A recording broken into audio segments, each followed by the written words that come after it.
Hello, dear friends. We are going to talk in this show about this conflict in Middle East, how this is going to influence the outcome, the architecture of the relations of power worldwide. And I am pleased to have as guest today Mr. Pierre Tonna from Malta. Hello, Mr. Tonna. Hello. And also Alexander Markovics from Austria. Hello, Alex. Good evening, Marvin. So I'm going to say a few words about you. Pierre, you are the president of European Geopolitical Multipolarity Alliance, in short, EGMA, and also you are political analyst.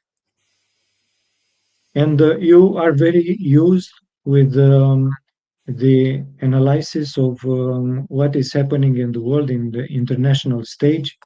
And I want to ask you to say a few words about you and about your activity. So, first of all, thank you for inviting me, Marvin. It is my pleasure to have this discussion with you. As you know, I was always keen on what is going on around me, not only in my country or in the European region, but also elsewhere worldwide. To tell you the truth, I am not involved at all in any politics.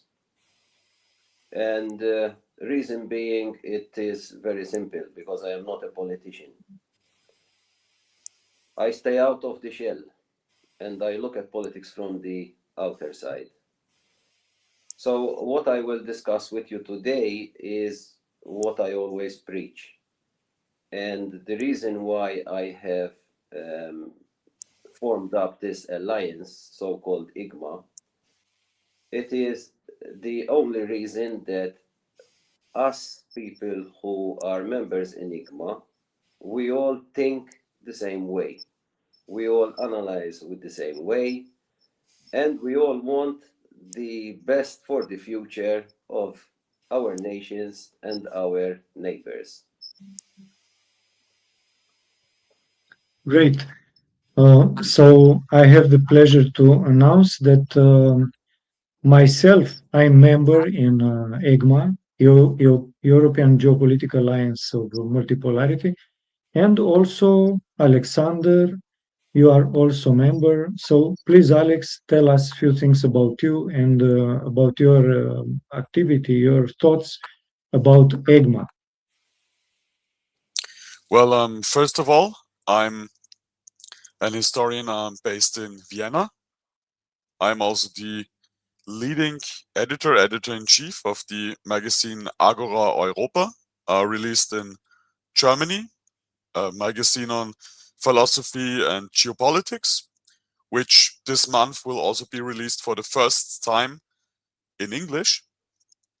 And of course, what is EGMA about? EGMA is about the popularization of the concept of multipolarity, which is, I think, one of the most important ideas right now in our times, since what we can now witness is a collapsing unipolar moment, and therefore it is highly on time to think about concepts for the future, new ideas, which will enable us to guarantee a good and prosperous future for all the different civilizations around the world.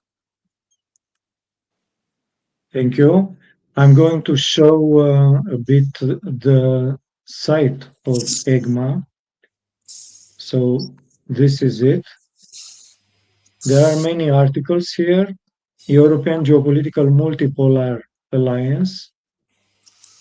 And you can find here few important ideas about us, about our activity, about the editorial team, about how you can contact us, and of course, many articles written about the members of EGMA.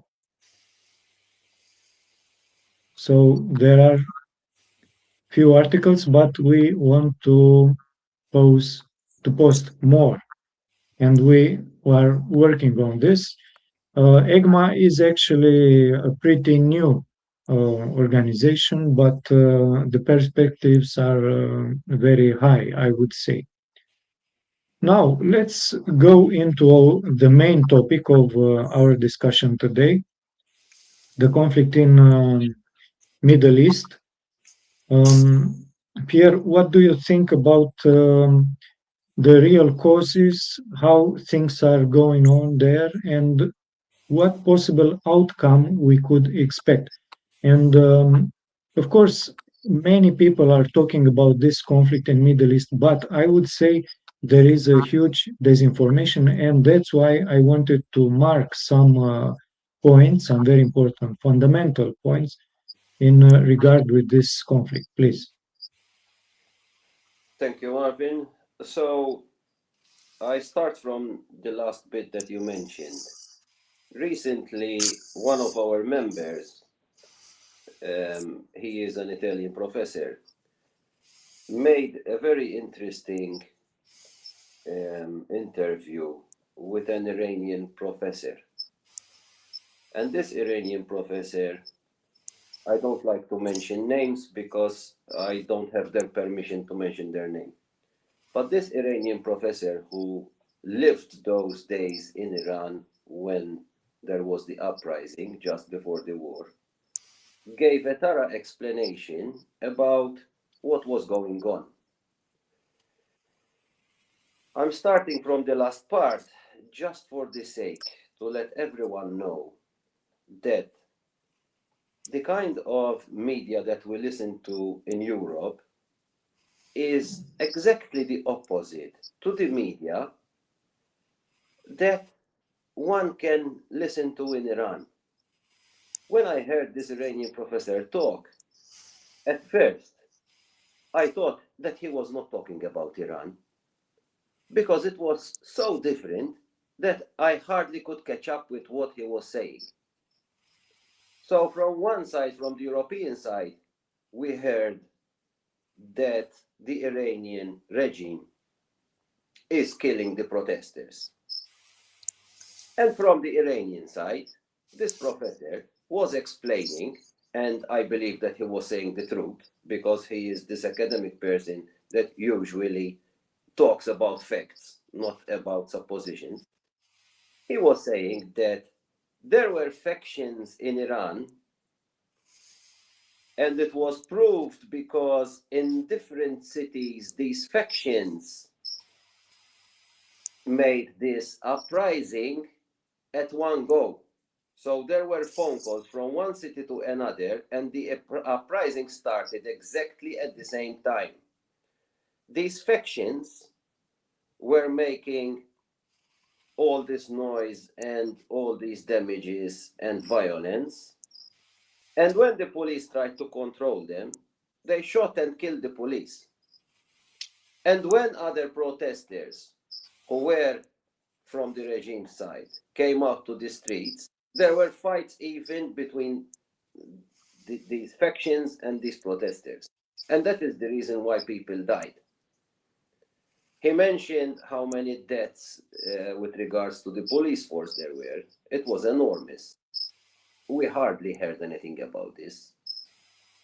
So, and you asked a very important question. What do I think about Iran? You know what, Marvin? I think that it is about business. I think it is about money.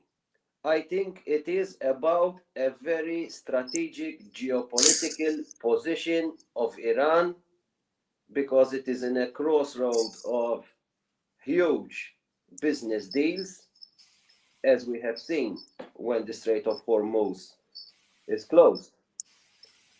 The whole world is disrupted because that is one strategic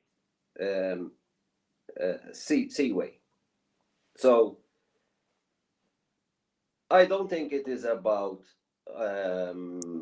what we hear on on our daily news. I don't think it's about eliminating the nuclear capabilities. I don't think it's about eliminating the ballistic missile capabilities.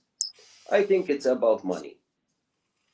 And from whichever angle I look at this war, I confirm my supposition, because whatever happens, it is all about money. Now, a small explanation why I say it is all about money. First of all, Iran is the key.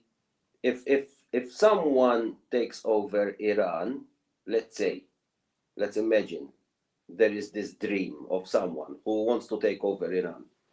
So from Iran, it would be easy to control Russia and China economically. If not, maybe this dreamer has a bigger dream. If not, invade as well. So Iran has this very strategic situation, position, location, both financially, both physically. Obviously, there is a huge supply of crude oil, which us in Europe, we highly depend on it. And a huge supply of natural gas comes from the Strait of Hormuz as well, which we highly depend on it now, because obviously we don't have Russian gas any longer in Europe. So we depend on the Middle East. And could it be that Europe fell in a trap? First, we were cut off from Russia, and now someone wants to cut us off from the Middle East as well by closing the Strait of Hormuz. Could it be a plan putting itself together? And I suspect that if there is a plan, there is something else coming up in the very near future, because we have some gas coming from other parts of the world. And if they manage to shut this down, then Europe would really be in big trouble, in big problems. So, Pierre, do you suggest that the plan is made by US? I can't suggest, because I only talk about things which I have real facts on. So who made the plan? It could be. Could be. What I am sure of is that the plan to cut Russian gas from Europe, that is definitely coming from the US, because we once even heard Biden say, the president say when he was in power, that this must end, it must stop. So they were always against Germany having the Nord Stream supplying the whole of Germany. And obviously the cause of this now, it is something like, lately I heard, I think, correct me if I'm wrong, in Germany 150,000 jobs were lost simply because of this energy prices. So jobs in industry. So yes, it could be a plan made by the US, but at the same time, there is Israel, which in my opinion has turned out to be a very powerful nation lately. I think I was underestimating Israel maybe 3, 4, or 5 years ago, but I don't underestimate Israel any longer. Israel is a very, very strong nation, and it can manipulate. It can do tricks, and I think unfortunately it has a very good command on Western media as well. So it can play tricks with people. So far, this is all I have to say. So I give some time to Alexander to give some. Yes, thank you. It's a very good framework to talk. So let's start from this, Alexander. What Pierre said that Israel is a very powerful nation. Some people say that Israel managed to influence so much United States and especially President Trump that the conflict actually started because Premier Benjamin Netanyahu had such a strong influence to Donald Trump um, to convince him to start this war. And we can see that maybe it wasn't such a good idea because things are not going in advantage of United States and Israel, I would say. What's your take on this? Well, first of all, I have to say that Pierre Tonna is quite right when he says that Israel is a very powerful nation. Of course, if you just look at the map and then you see this tiny spot of land which is currently occupying Palestine, you could imagine that it's quite a weak nation, very dependent on the United States of America, especially when it comes to power protection. But if you look at how Israel, how powerful it is, especially if you keep in mind the Israel lobby in the United States of America, which is obviously able to manipulate public opinion in the United States and even heavily influence presidential candidates, so the very president, Donald J. Trump, in order to do its bidding, you realize that this kind of Jewish Zionist network civilization which exists on the world is nowadays dictating US foreign policy, or at least heavily influencing it. And of course, right before this war started, there were talks in United States Congress about the so-called Epstein files, about the human trafficker with connections to the Mossad and to the CIA, Jeffrey Epstein, who also had ties even to Donald Trump. And we know that Donald Trump is mentioned in these files, and that right now only a small part of all the files has been published so far, and they are heavily redacted. And many public commentators pointed to these files and said, well, look, why is this war happening right now, right at this moment? It's simply also to distract from these files and its publications. And also just recently, I found out about a very interesting US-American author. She's called Brittany Webb, who wrote this book, A Nation Under Blackmail, about the connections between organized crime and secret services in the United States of America.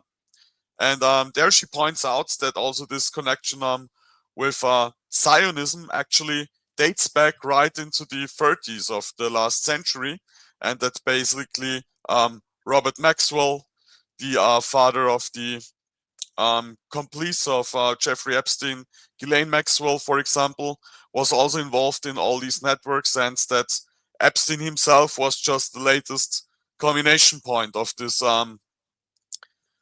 connections between the United States Secret Services, organized crime, and of course nowadays then the state of Israel. And unfortunately, these Zionist politicians in Israel, like Benjamin Netanyahu, for example, who's also trying to avoid going to jail by waging these endless wars. Of course, he's also a factor behind the recent escalation in the Middle East. But nevertheless, we should never keep out of mind that also the United States of America planned 30 years ago with their project for a new Middle East, for example, about toppling more than 7 governments in the Middle East in order to create a better atmosphere for American hegemony there. And of course, Iran has been basically on their hit list since the start of the 2000s.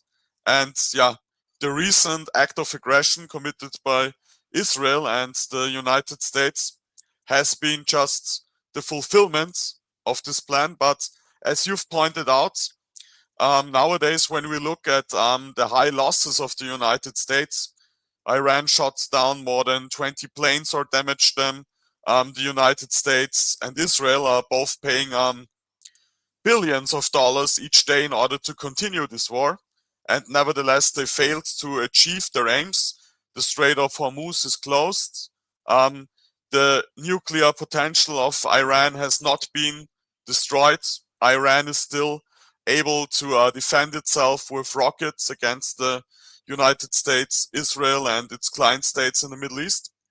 And it looks like that the US have overplayed their hand and are suddenly reaching the end of their hegemony because they simply underestimated the Iranians, which have been preparing for this very war since the United States attacked Iraq, they attacked Afghanistan back in the start of the 2000s, and now they finally have this conflict they prepared for more than 20 years, since they know that you cannot trust the United States, even if they present themselves as a benevolent hegemon. Of course, they are only following their own interests. They are very selfish, of course.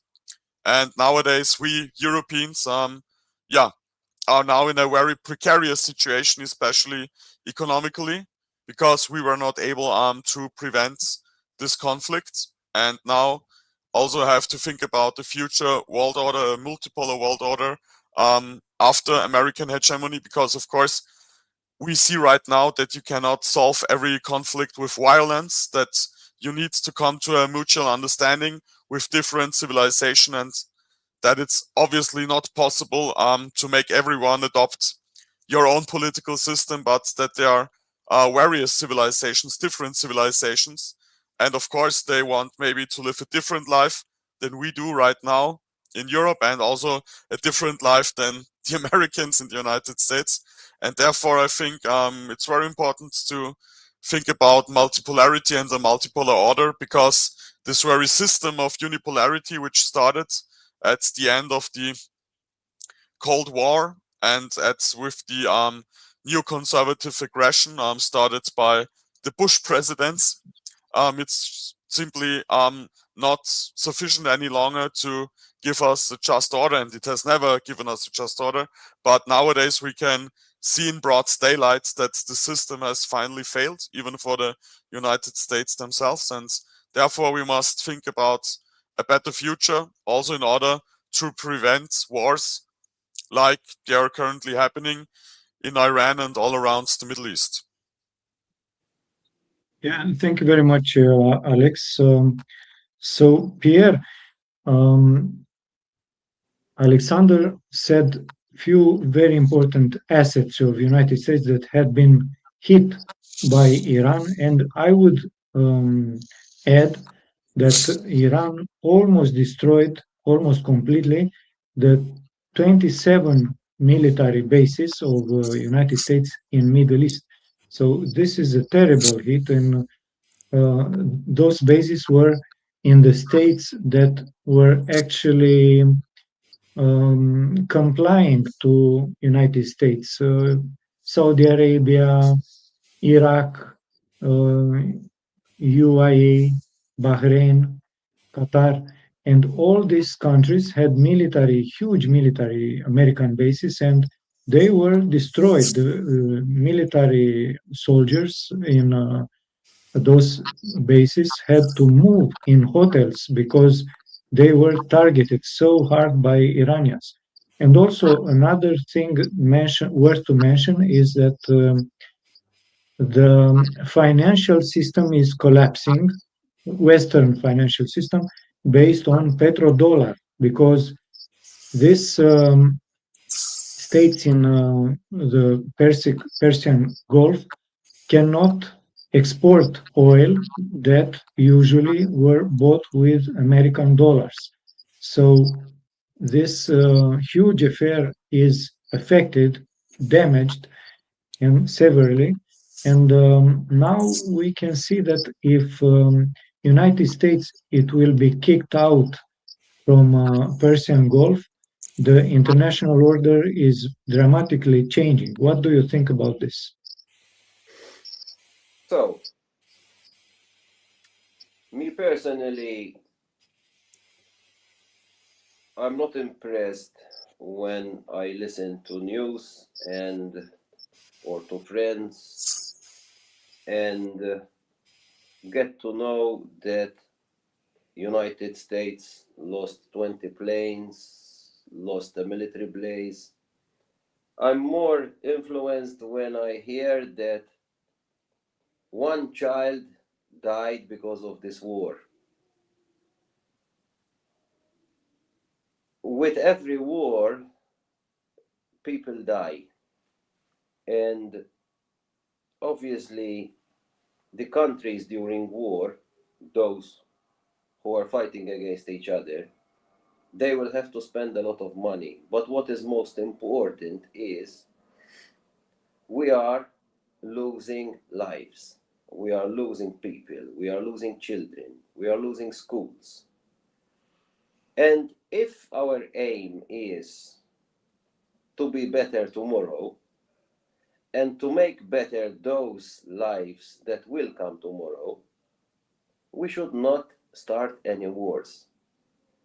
This is an ideology. It is an ideology of peace. Nowadays, not all political leaders have an ideology of peace. Most of them nowadays, they have an ideology of war. And war is the only thing that will stop time on earth. Because when there is a war, one particular country, which is usually devastated, will go back 20 or 30 years. Because to reconstruct what is damaged, it will take time, it will take money. To get back the lives, it is impossible. To get back schools and universities and hospitals, it is close to impossible. Because countries at war are countries drained from money.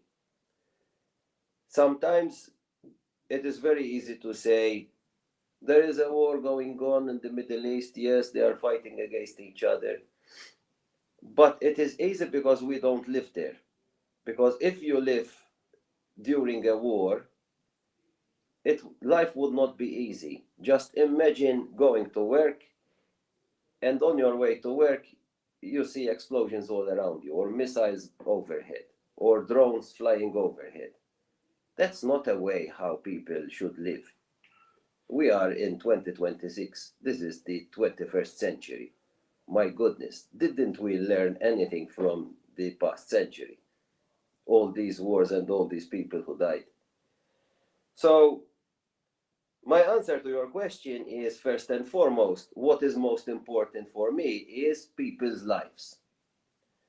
And when it comes to people's lives, what is most important for me? It is the children first, us adults later. But children must be protected first. So all those leaders who hurt children, definitely, I am not going to be on their side. Definitely.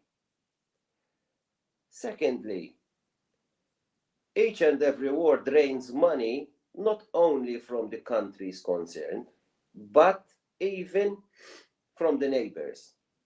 And the reason is very simple. Because nowadays, goods pass from one country to another. When goods stop flowing, business stops, merchandise stops, supply chain is broken. And when a supply chain is broken, the rest comes down with it, because our economy, each and every country in the world, depends on a supply chain. Whatever we produce and whatever we do depends on our supplies. So, secondly, and very importantly, economically, this supply chain disrupts all the financial systems of the other countries that are neighboring or maybe even not neighboring the war.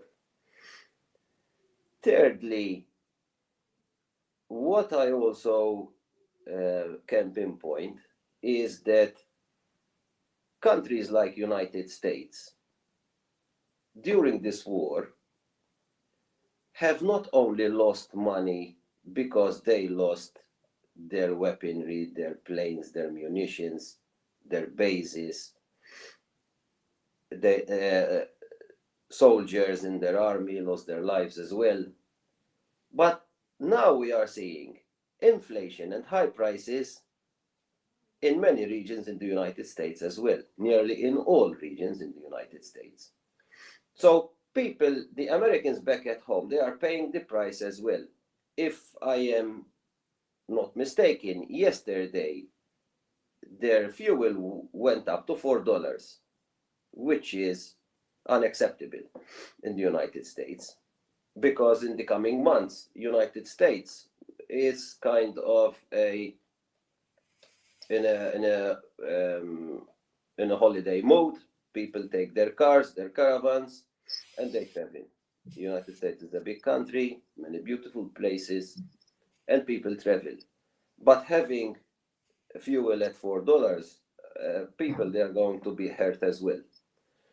So this inflation in the United States is another, obviously, consequence of this war. But as well, products imported from United States will have a higher price. So this is a never-ending story, Marvin, because whatever happens, each and every part of the world is going to be hit. The closer you are to the war zone, the harder you will be hit. And the more you depend on the supplies coming from this war zone, the more you are going to be hit. At the same time, one must also take into consideration that huge changes have been made in Venezuela as well. And this is not years ago, this is a few weeks ago. So huge changes have been made in Venezuela again. And I'm not sure if this is a coincidence, but hardly a coincidence. But Venezuela is one of the world's largest oil reserves that exist. So the Middle East is a huge oil reserve. Venezuela is a huge oil reserve, and they supply the whole world. So I'm not sure if it's a coincidence, but I don't believe it is. But these two countries, they were hit at the same time. Probably there is more to come, because the plan is much bigger than this, I believe. But we will have to wait to see. What I wish is that us people, the common citizens, take in whatever we can from media, from different countries, from different headquarters, from different routes. Talk to friends, talk to people living in Iran, and try to assemble your own news. Try to be wittier than you was before. You don't need to be very intelligent to understand what other people have to say, because everyone can tell his own story in a few minutes. And if the person whom you are talking to is trustworthy, then you can take his words as the best news you can have, because he would be the person living in the region of war. So and I will close off with this. My suggestion is this: let us get to know exactly what is happening, but through facts. And when someone or some media says something, ask yourself, where are the facts? Where is the proof of what they are saying? So when we hear, for example, because this is very, very, very common, I hear it on news nearly every week, a cyber attack on some European institution, and then at the end of the line they say it was coming from Russia. So these cyber attacks, they are always coming from Russia. And who is guilty? It is the Russian president. So the Russian president is sitting down, making cyber attacks all day, because it is always coming from him. And we heard this, I don't know how many times, I don't count them, but over 100 times. So someone like me asks himself a question. Prove it. Give me proof. Don't just give me a caption, one sentence, it is coming from Russia. Give me proof. How did you reach this result? If you give me proof, yes, then I will believe. But otherwise, I am sorry, I will hear, but I won't listen. And I wish that everyone does the same. Because what is going on in the world right now, it is all because of false media attacking us from morning till night. Whatever we hear on media, it is all an agenda which is planned for the benefit of someone. Obviously, this someone, today, I got to know whom it might be, but I don't have proof, so I won't mention any names. But it is always to the benefit of someone who is obviously one of the elites around us. Thank you, Marvin. Thank you, Pierre. Actually, we could extend this topic maybe in our next intervention, Pierre. But yes, and we could connect with the influence of media in Romania because we had some events in December 2024. And it's worth to mention this fact because there is a threat to expand this pattern to all Europe and even more. But going back to Alexander, I would like to connect with what Pierre said that regarding the children and lives that are lost.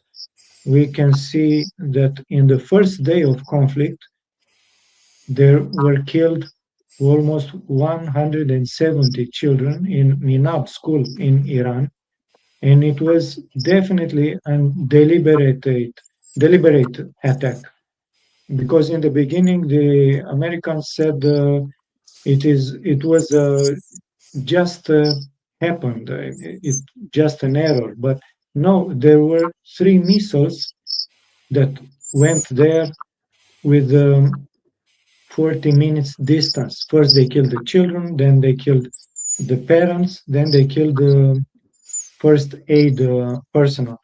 3 missiles. And Alex, I want to ask you something more specific regarding the alliances that are formed in. There is an echo. Alliances that are formed now in the world, because we can see that against Israel and United States entered Lebanon, Houthi, and Yemen.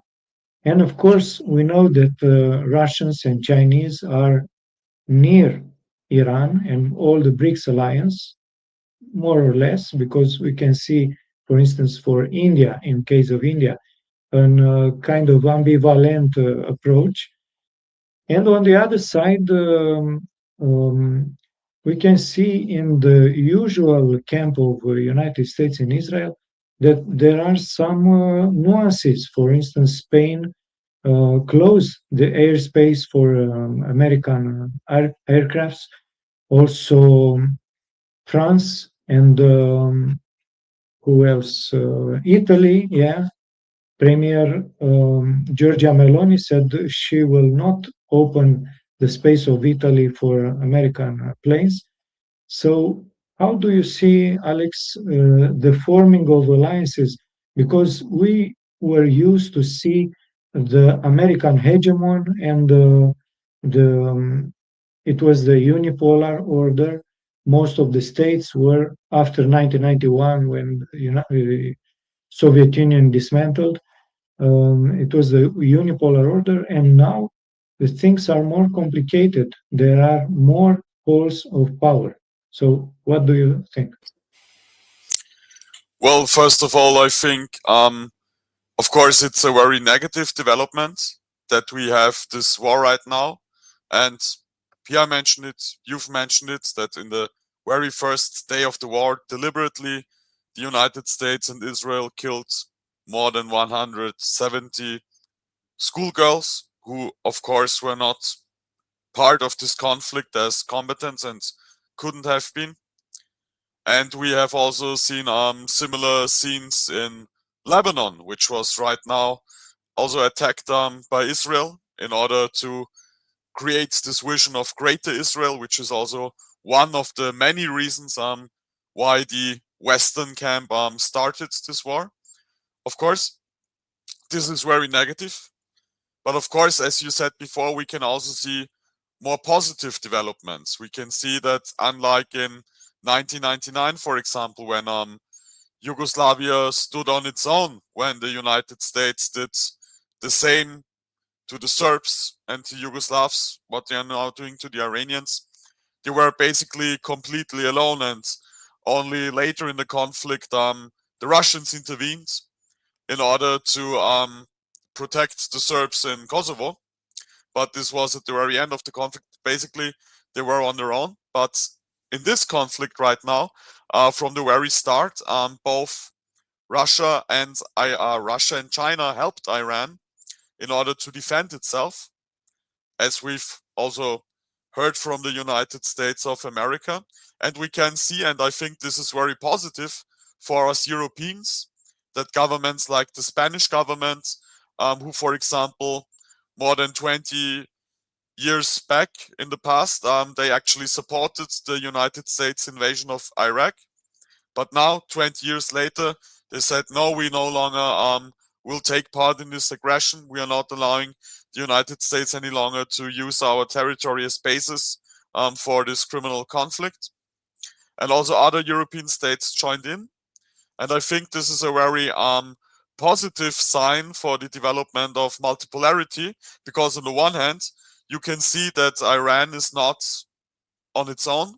There are powers like Russia and like China who are helping Iran in order to defend itself against this kind of aggression, and also in order to give the Iranian people the means to deter the United States and Israel from further harming them, which would not be possible in this dimension without, for example, Chinese satellite systems and Russian intelligence data, what they're doing right now. And I think, yeah, the most positive signal for us Europeans is that there are at least some governments who say, no, we will no longer take part in this aggression, and show that Europe could actually take another part in this conflict, far away from supporting the United States of America, and maybe calling for peace and for supporting Iran, at least in a humanitarian way. So in order that all these civilians who got hurt, of course, the most by these bombardments, by these embargoes and everything, that at least some of them, of course, can be saved in this process. And I guess this is also somehow the hint for what multipolarity can be very good, and that is that you can defend yourself against aggression. If you have, for example, a very aggressive power which is intervening in your region, like right now at the moment, the United States of America, there could several powers join you in the defense of your country and help you, intervene also for you on the diplomatic stage in order to somehow at least try to localize and minimize this conflict, and of course prevent it from escalating into even World War III. And this would be very important on the one hand, and on the other hand, of course, it would also be very important to go away and leave back behind this logic of continuous aggression, of hegemonic dominance of one power over the rest of the world, of one civilization over all the other civilizations.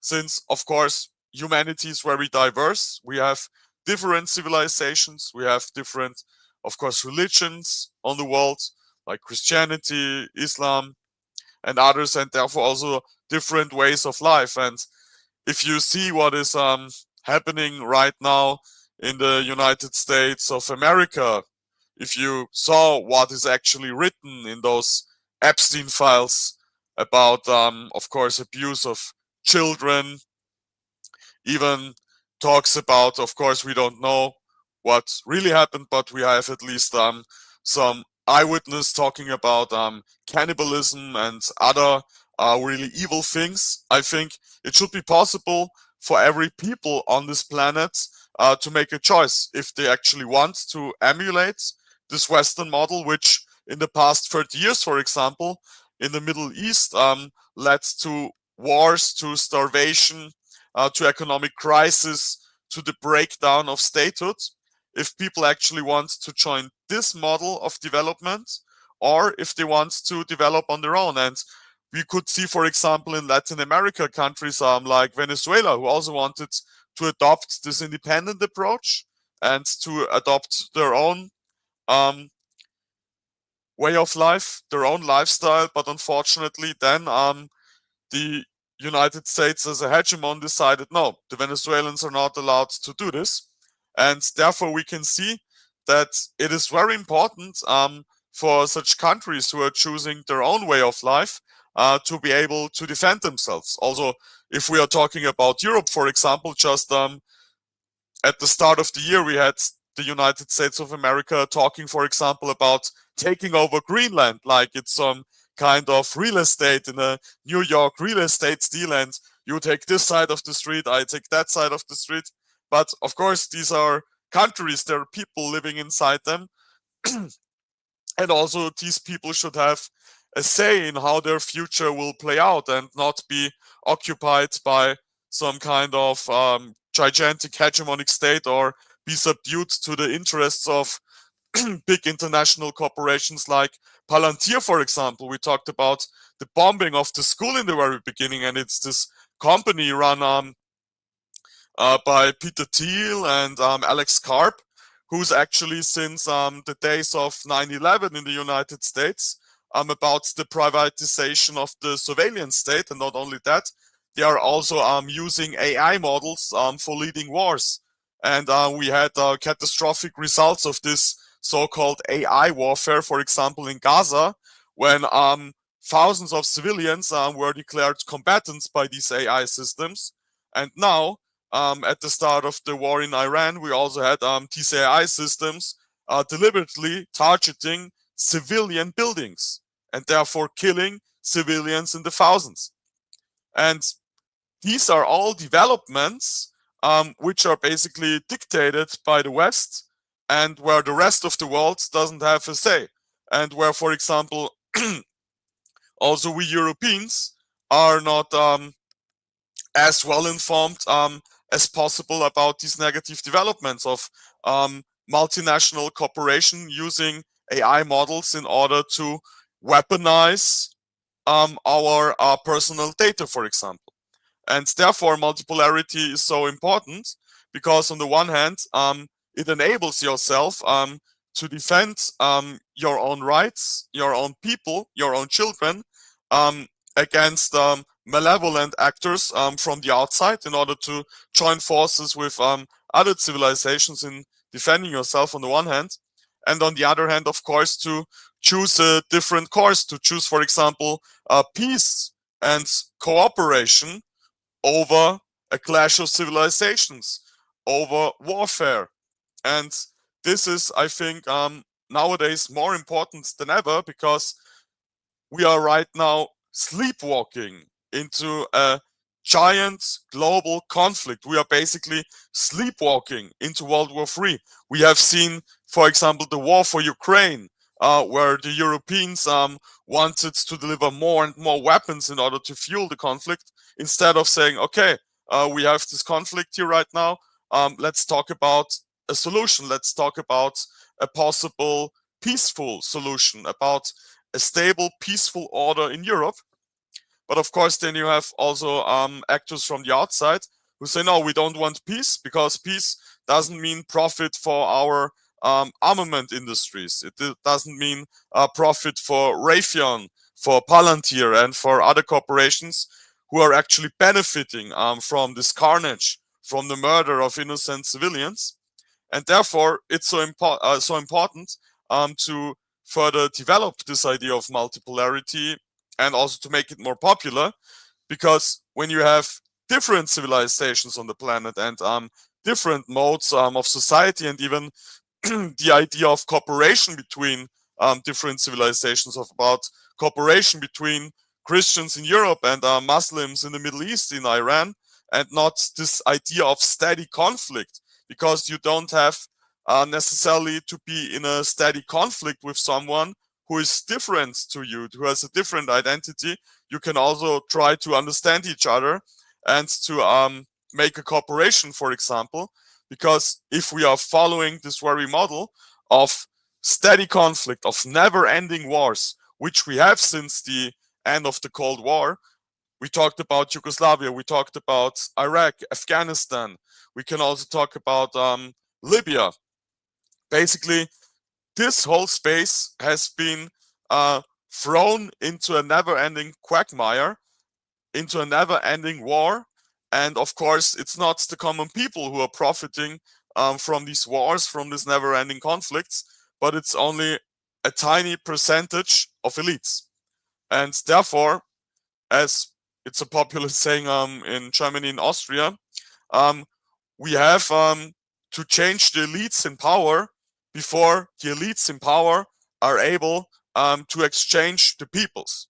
And I'm not only talking about mass immigration, I'm also talking about the dangers of AI, of automation, for example. And of course, this also affects people all around the world. And right now, we have this gigantic catastrophe in the Middle East, and we don't know when the United States will be willing to end this. We can only guess right now at the moment, but right now it would be more important than ever that there is a strong united voice in Europe for peace, a strong united voice for multipolarity, and a strong united voice for ending these conflicts. And like Spain have shown, like Italy has shown, and also like France has shown, of course this is possible. If you don't want to participate in a war, if you don't want to kill innocent civilians, you can simply stop that, or you can even refrain from taking part in it. You only have to want to stop that. You have to want to refrain from taking part in war, and instead take the party of peace.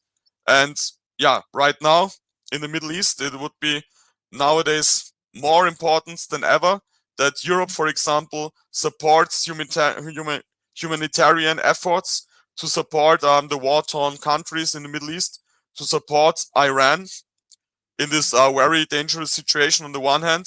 And finally, it would be very important that Europe takes a confrontative position towards the warmongers in Washington, in Tel Aviv, and says, stop this.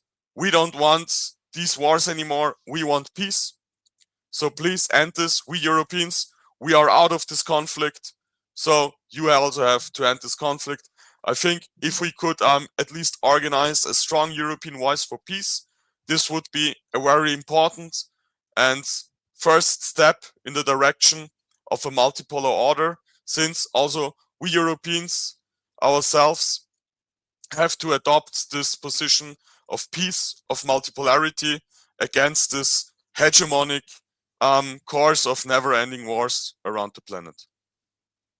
Yeah, thank you, Alex.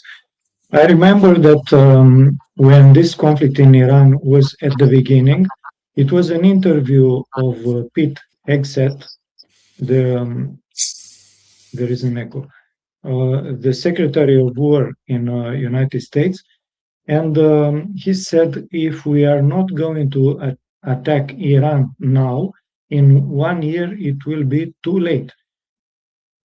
And I think this statement is very important and reflects the huge shifting that is happening now in the world, because the rising powers, Russia and China and all the other members of BRICS, become stronger and stronger. And United States and Israel are losing power, and also European Union as an entity, or how it was during Biden administration, it was an ally, close ally with NATO, with United States. And I think this conflicts in Ukraine and now in Iran reflects very closely that the unipolar order is dying, and they don't want to cede power.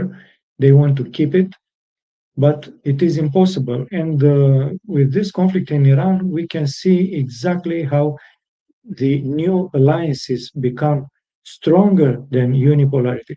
And I think, and we wrote some articles on EGMA on our site, European Geopolitical Multipolarity Alliance.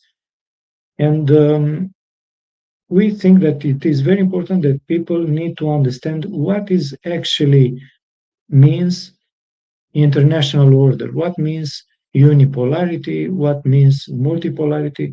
And in few words, unipolarity means when in the international stage it is one single superpower, and that was United States until recently.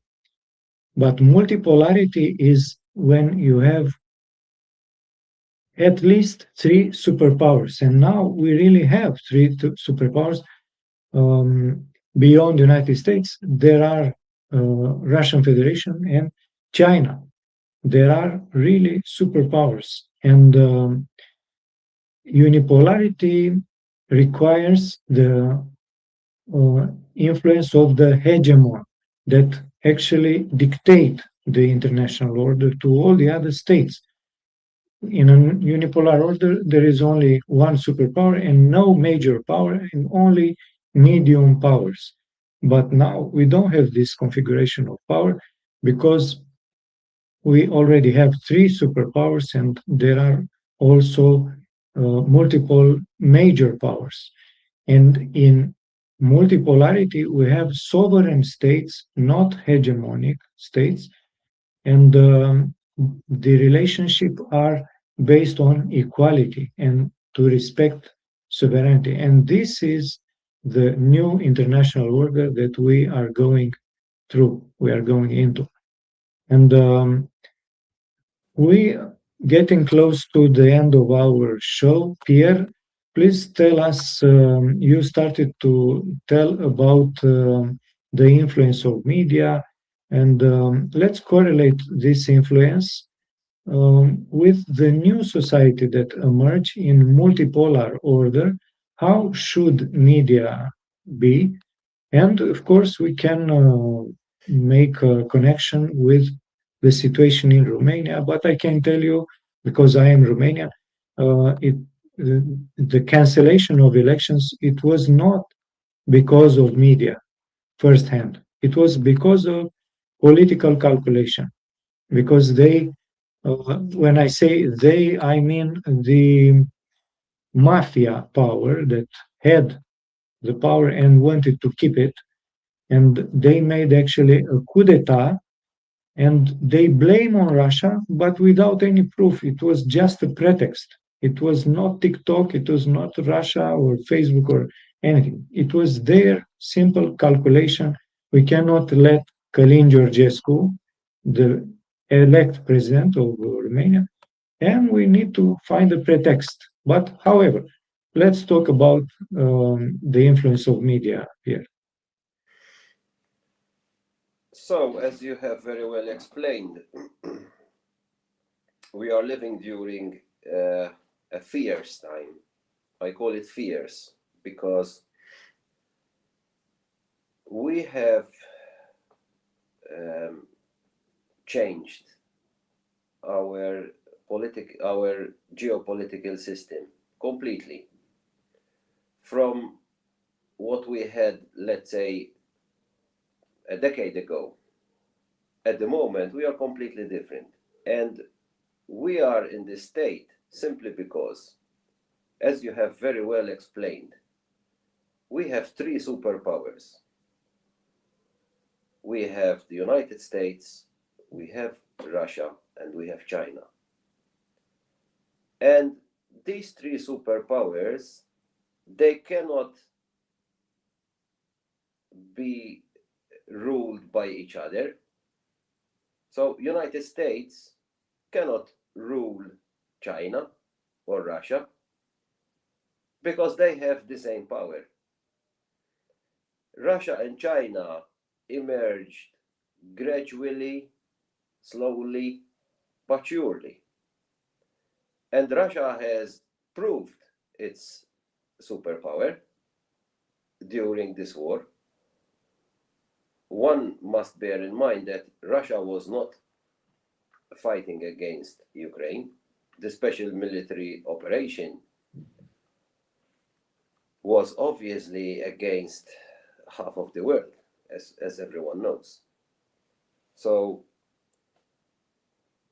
coming back to China, what China has today is obviously very much even to what the United States has militarily. United States remains in power simply because of a system that was created and adapted for the dollar, that was used and is still used, largely used by many states to make payments. It was the only currency that emerged during the past decades as the best currency to do trade. Nowadays, it is still powerful, it is still strong, but as we all know, for the dollar to be strong, there has to be a big demand for the dollar. So, in a few words, just to give a small explanation, if at the moment the price of oil is very high, and countries such as European countries, they need to purchase oil with the dollar. So instead of paying $50 a barrel, now they have to pay $100 a barrel. So the demand for the dollar is higher. So as we can see economically at the moment, the dollar is getting stronger against other currencies. But only because payments are made through the dollar. Now we have experienced with some big BRICS countries energy being paid by yuan,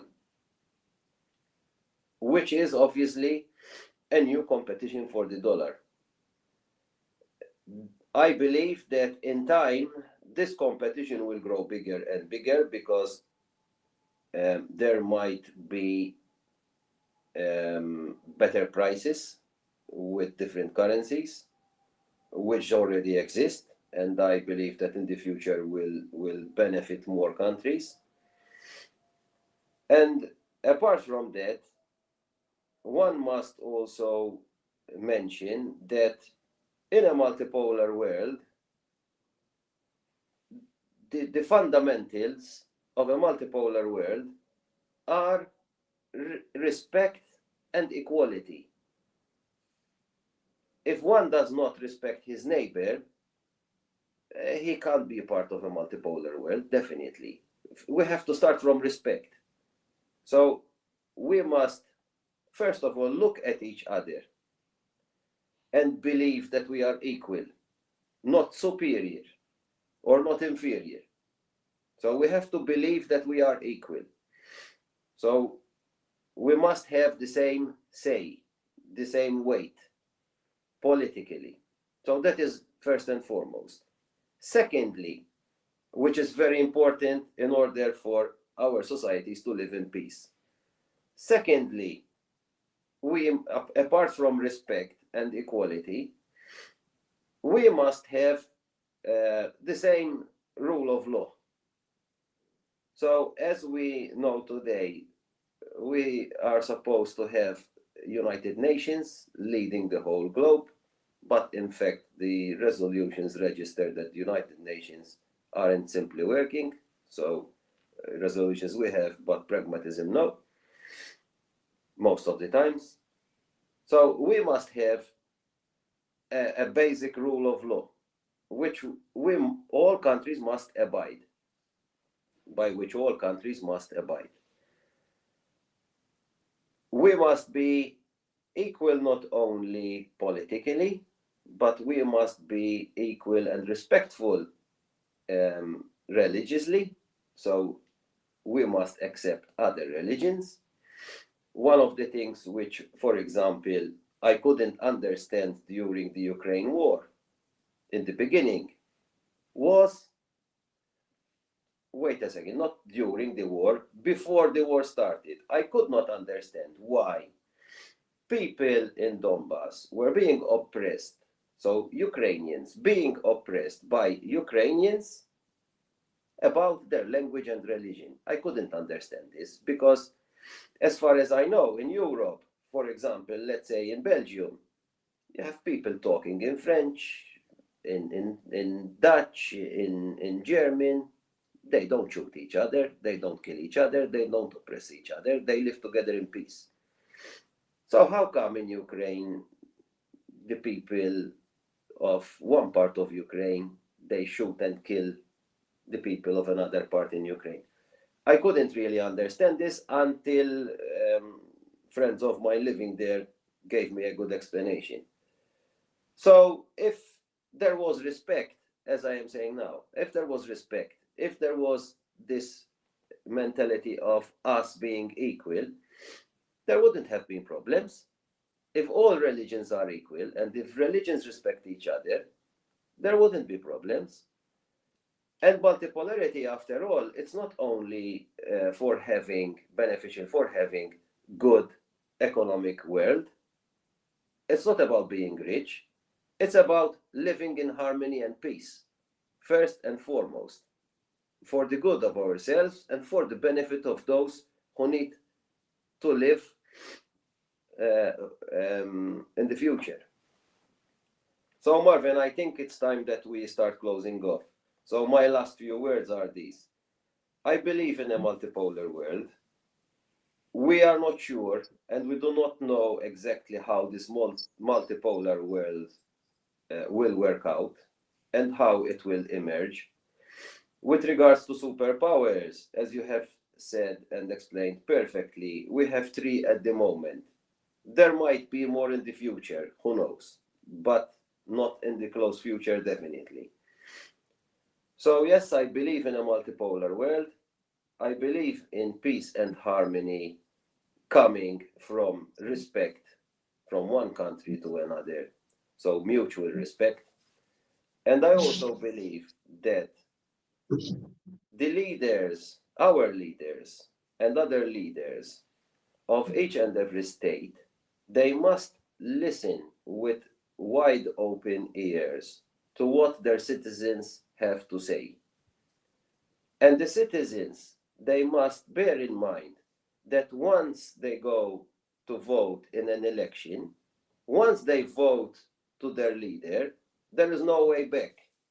So make sure that you make the best decision, because if your leader is not good in finance and you start losing 100 jobs a day in industry, and economically your country wouldn't be doing so well, so your national health system would start failing, your educational system would start failing. If that kind of leader is not good, don't vote for him.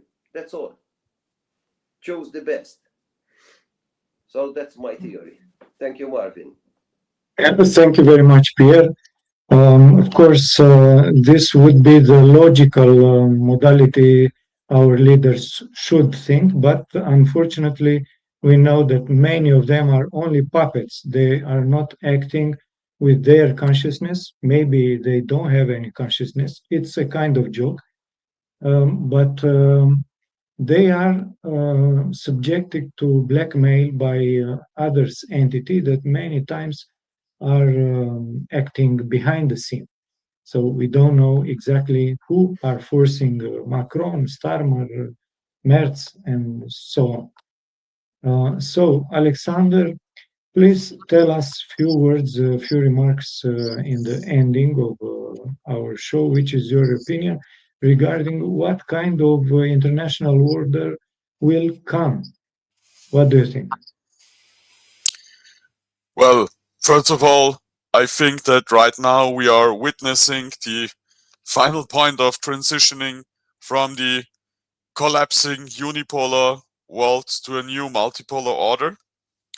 Since right now we can see obviously that the United States and the West have overplayed their hands, and that obviously Iran is able to defend itself together with the other multipolar powers against these attacks. So it seems that there are not only the United States, Russia, China, India, but maybe in the future there will be finally also a Islamic power bloc organized around Iran, which is able to fend off these attacks and also become a pole of a multipolar world. But of course, as Pierre has said before, we are just witnessing the emergence of this new multipolar order. But we cannot say right now how it is going to play out, simply because this is a part of the future. And when it comes to the future, we also have to take our destiny in our own hands. We have to build this future.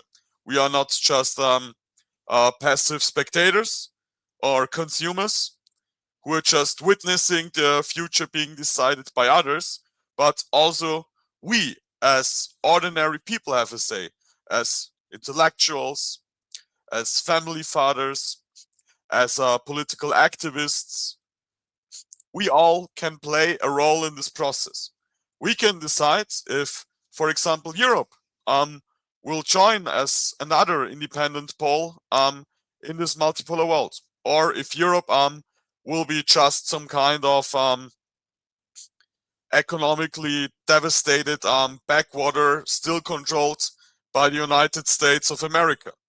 And we can change this very destiny and this course of events in the future. It's about us if we will be part of this multipolar world, or if we will be just be passive spectators who don't have a say in the future things to come.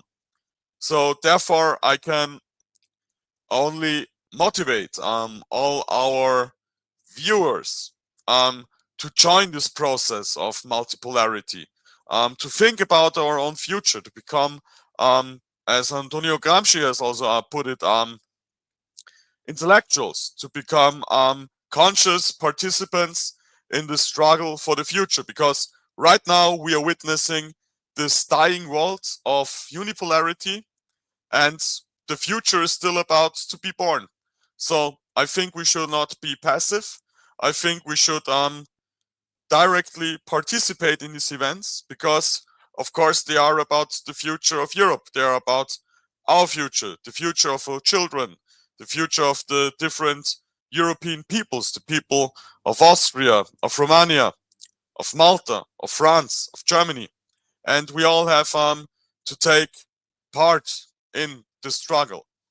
And of course, we want a peaceful world. So therefore, we have to oppose these warmongers.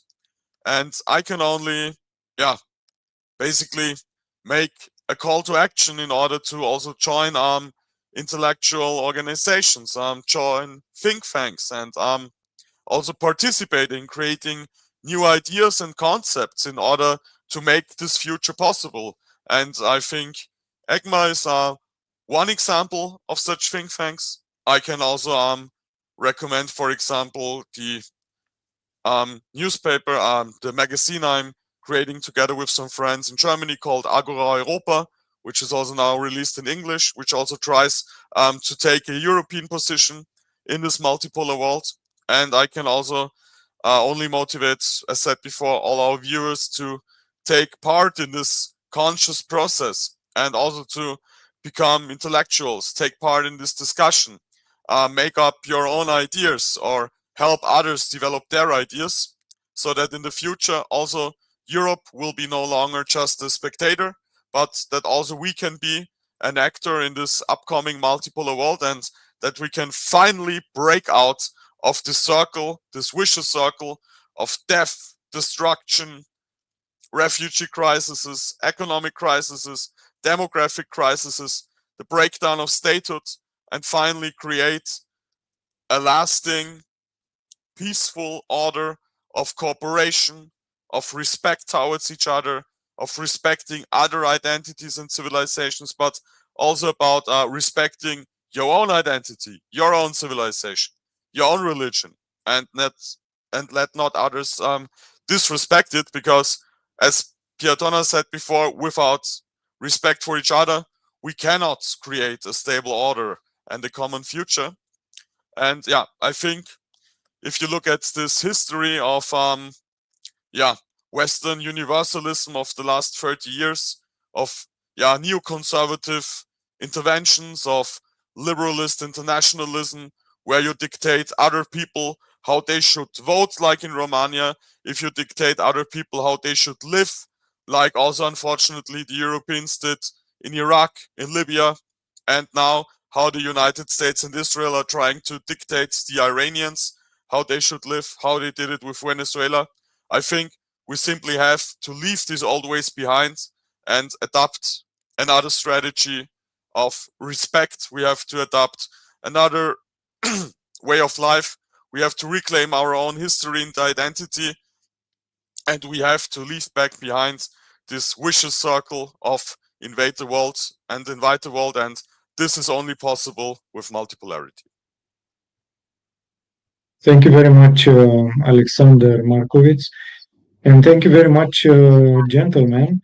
It was a pleasure to talk with you. And I think it's very useful to cross our ideas. We are from different countries.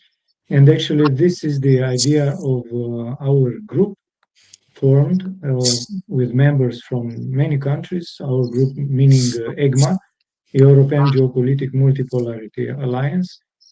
And